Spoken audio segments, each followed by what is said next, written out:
Viewers, इस video में हम हैज़ा की पहचान के बारे में देखेंगे। तो हैज़ा की इब्तिदा में इंसान महसूस नहीं कर पाता है कि वो मर्ज़ का शिकार हो गया है। जैसे ही मर्ज़ आगे बढ़ता है, कसरत से इजाबत होने लगती है। 5-6 बार दस्त होना मामूली बात होती है। दस्त का रंग जर्द या जर्दी माइल होता है।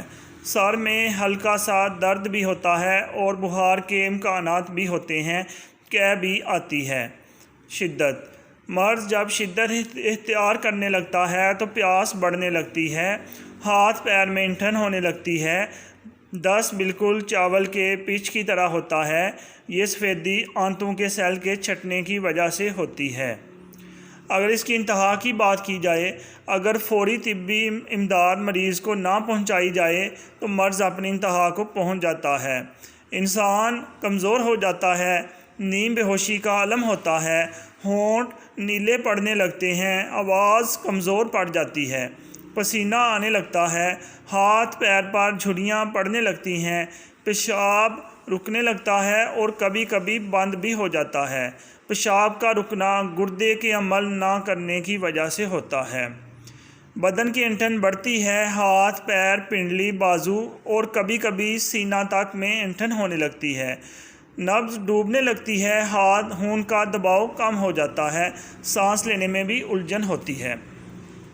हैज़ा की वजह से पानी जिस्म से काफ़ी मकदार में निकल जाता है, जिस्म में नमक की कमी हो जाती है और यूरिया यानी जहरीला मादा जिसको गुर्दे खून से बाहर निकालते रहते हैं, इसकी मकदार बढ़ जाती है।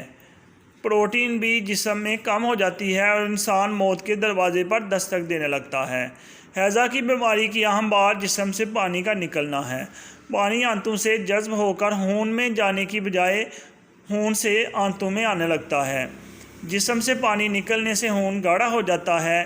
गाढ़े खून का बारीक रगों में, जिनको शरियान कहते हैं, दौरान मुश्किल हो जाता है। आपने शरियानें देखी हैं या नहीं? आइए हम आपको बताते हैं। आईने के सामने खड़े हो जाइए, आंखों में सुर्ख डोरे नज़र आएंगे, यही शरियानें हैं। फेफड़े और गुर्दों में शरियानों का जाल होता है। गाढ़ा खून शरियानों से गुजर नहीं पाता है। यही वजह होती है कि गुर्दे और फेफड़े अपना काम पूरा नहीं कर पाते। पेशाब की कमी और कभी कभी सांस में भी तकलीफ़ होने लगती है।